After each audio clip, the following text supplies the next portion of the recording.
Hello everyone, അസ്സാമു അലൈക്കും. Welcome back to another video of Soyila hair accessories. ഇന്ന് നമ്മൾ ഉണ്ടാക്കാൻ പോകുന്നത് ഒരു സിമ്പിൾ ഹെയർ ബോയ് ആണ്. ഫോം ഷീറ്റ് കൊണ്ടാണ് നമ്മൾ ഉണ്ടാക്കുന്നത്. നമുക്കതെങ്ങനെയാണെന്ന് കണ്ടാലോ? നേരെ വീഡിയോയിലോട്ട് പോകാം. ഇതാണ് ഫോം ഷീറ്റ്.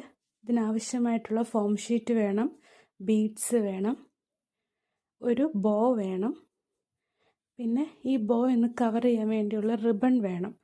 4 ഇഞ്ചിൻ്റെ റിബണാണ് എടുത്തിരിക്കുന്നത്. ഇനി റിബൺ ഇല്ല എന്നുണ്ടെങ്കിൽ ഈ ഫോം ഷീറ്റ് തന്നെ ആ ഒരു അളവിൽ കട്ട് ചെയ്തിട്ട് ആ ബോയുടെ മുകളിൽ ഒട്ടിച്ച് കൊടുത്താലും മതിയാകും. അപ്പോൾ ഇത് 12 സെൻറ്റിമീറ്റർ നീളത്തിലുള്ള ഫോം ഷീറ്റാണ്. ഫോം ഷീറ്റ് ഏറെക്കുറെയൊക്കെ ഈ രൂപത്തിൽ തന്നെയാണ് കിട്ടുന്നത്. അത് നമുക്ക് കട്ട് ചെയ്തെടുക്കാം. അത് ഞാനിവിടെ കട്ട് ചെയ്യുന്നത് 2.5 ഇഞ്ച് വീതിക്കാണ് കട്ട് ചെയ്തെടുക്കുന്നത്. ഇത് കട്ട് ചെയ്തെടുത്തപ്പോൾ ഇതിൻ്റെ വീതി വന്നിരിക്കുന്നതെന്ന് പറയുന്നത് 2.5 സെൻറ്റിമീറ്റർ. 2.5 സെൻറ്റിമീറ്ററാണ്. ഒരു 6.5 ഇഞ്ചൊക്കെ വരും. 2.5 സെൻറ്റിമീറ്റർ. ഇനി ഇതിനെ നമുക്ക് നേരെ രണ്ടായിട്ട് മടക്കണം. മടക്കുമ്പം അവിടെ ഒരു വെട്ട് വരും, ഒരു വര വരും.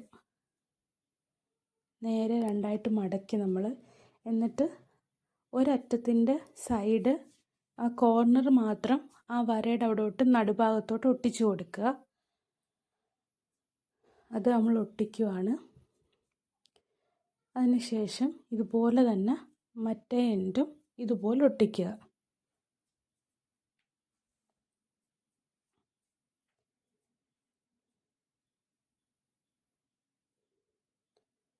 രണ്ട് എൻഡും നമ്മൾ ഒട്ടിച്ചിട്ടുണ്ട്.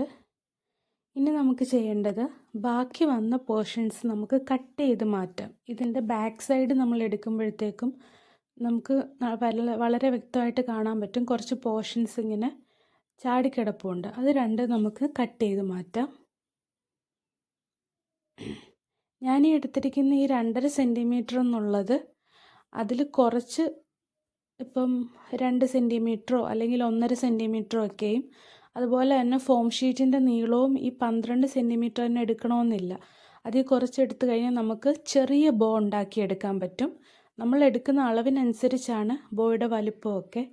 ഇനി നമുക്കിത് നേരെ രണ്ടായിട്ട് മടക്കി ഒന്ന് ഒട്ടിച്ചു കൊടുത്തു. അതുപോലെ ഞാൻ അപ്പുറത്തെ സൈഡും ഉണ്ടാക്കി എടുത്തിട്ടുണ്ട്.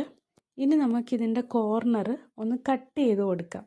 എന്നാൽ നമുക്ക് ഇത് തമ്മിൽ ഒട്ടിക്കണ്ടേ. അപ്പോൾ ഒട്ടിക്കാനുള്ള ഒരു എളുപ്പത്തിന് വേണ്ടിയിട്ട് രണ്ടിൻ്റെയും കോർണർ ഒന്ന് കട്ട് ചെയ്തെടുത്തിട്ടുണ്ട്. ഇനി നമുക്ക് ഇത് സ്റ്റിക്ക് ചെയ്ത് കൊടുക്കാം. രണ്ടും കൂടെ സ്റ്റിക്ക് ചെയ്തു. ഇതിപ്പോൾ അത്യാവശ്യം വലിയൊരു ബോ തന്നെയാണ്. ഇതിൻ്റെ അളവ് കുറച്ചെടുത്ത് കഴിഞ്ഞാൽ ചെറിയ ബോ കിട്ടും. ഇത് ഒരെണ്ണം നമ്മൾ ബോയ്ക്ക്, നമ്മുടെ ബോയിൽ ഈ ഒരു ഫോം ഷീറ്റിൻ്റെ ഇത് വെച്ച് കഴിഞ്ഞാൽ നല്ല തല നിറഞ്ഞു നിൽക്കും. അതേപോലത്തെ വലിയൊരു ബോയാണ്. കുഞ്ഞു മക്കൾക്കാകുമ്പോൾ കുറച്ചുകൂടി ചെറുത് മതി. ഇത് കുറച്ചുകൂടി വലിയ കുട്ടികൾക്കൊക്കെ. ഇനി നമുക്കിതിൻ്റെ സെൻറ്ററിലൊന്ന് ഒട്ടിക്കണം. അതിന് നമ്മൾ കട്ട് ചെയ്ത ഭാഗത്തും തന്നെ ഫോം ഷീറ്റ് എടുക്കാൻ കിട്ടും. അതൊന്ന് ലെവൽ ചെയ്ത് കട്ട് ചെയ്തെടുത്തിട്ട് നമുക്കിതിൻ്റെ സെൻറ്ററിൽ ഒന്ന് ഒട്ടിച്ചു കൊടുക്കാം. ഇത്രയും ഒരു നീളമൊക്കെ മതി. അത് കട്ട് ചെയ്യുന്നതിനകത്തും നമുക്ക് കിട്ടും. അത് ഇതൊന്ന് ഒട്ടിച്ചു കൊടുക്കാം. ഇതിവിടെ ഇങ്ങനെ ഒന്ന് ഒട്ടിച്ചു കൊടുത്തു. ഇനി നമുക്ക് നമ്മുടെ ബീഡ്സ് സെൻറ്ററിൽ ഒട്ടിക്കണം. ഒരു 3 ബീഡാണ് ഞാൻ ഒട്ടിക്കുന്നത്. ഈ ബീഡെന്ന് പറയുന്നത് എന്താ പറയുക, ഇതിന് ഹോളില്ലാത്ത ബീഡാണ്. നമ്മുടെ സാധാ കോർക്കുന്ന ബീഡായാലും കുഴപ്പമില്ല. ഇത് കുറച്ചുകൂടി ഗ്ലേസിങ് ഒക്കെയുള്ള നല്ലൊരു ബീഡാണ്.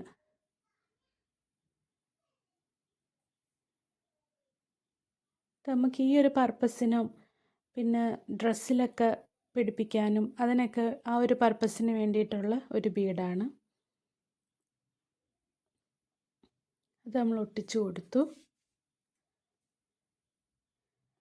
നമ്മുടെ മെയിൻ സംഭവം ഇവിടെ റെഡി ആയിട്ടുണ്ട്. ഇനി നമുക്ക് നമ്മുടെ ഹെഡ് ബോയിലോട്ട് നമ്മുടെ റിബൺ ഒന്ന് ഒട്ടിച്ചു കൊടുക്കണം. ഇത് 1/4 ഇഞ്ചിൻ്റെ റിബണാണ്. റെഡ് റിബൺ ഉള്ളതുകൊണ്ട് ഞാൻ റിബൺ അങ്ങ് എടുത്തതാണ്. ഇനി റിബൺ ഇല്ല എന്നുണ്ടെങ്കിൽ ഫോം ഷീറ്റ് തന്നെ ഇതേ അളവിൽ കട്ട് ചെയ്തെടുത്തിട്ട് നമുക്ക് ഒട്ടിച്ചു കൊടുത്താൽ മതി. റിബൺ തന്നെ വേണമെന്നൊന്നുമില്ല. ചിലപ്പോൾ ആ കളറിൽ റിബൺ നമ്മുടെ കയ്യിൽ കണ്ടെന്ന് വരില്ല. ഇതിപ്പോൾ എൻ്റെ കയ്യിൽ ഉള്ളത് കൊണ്ട് ഞാൻ എടുത്തതാണ്. ഇനി ഇത് നമുക്കൊന്ന് ഒട്ടിച്ചു കൊടുക്കാം. 1/4 ഇഞ്ചിൻ്റെ ബോ തന്നെയാണ് എടുത്തിരിക്കുന്നത്. നമ്മുടെ ബോയിൽ നമ്മൾ ഫുൾ ഒട്ടിച്ചു കൊടുത്തിട്ടുണ്ട്. ഇനി നമുക്കിതിൻ്റെ ഒരു സൈഡിലോട്ട്, സെൻറ്ററിലല്ല സൈഡിലായിരിക്കും ഇത് ഭംഗി വരുന്നത്, സൈഡിലോട്ട് നമ്മുടെ ഉണ്ടാക്കി വെച്ചിരിക്കുന്ന ഫോം ഷീറ്റ് കൊണ്ടുള്ള ആ ഒരു ബോ നമ്മൾ ഒട്ടിച്ചു കൊടുത്തു.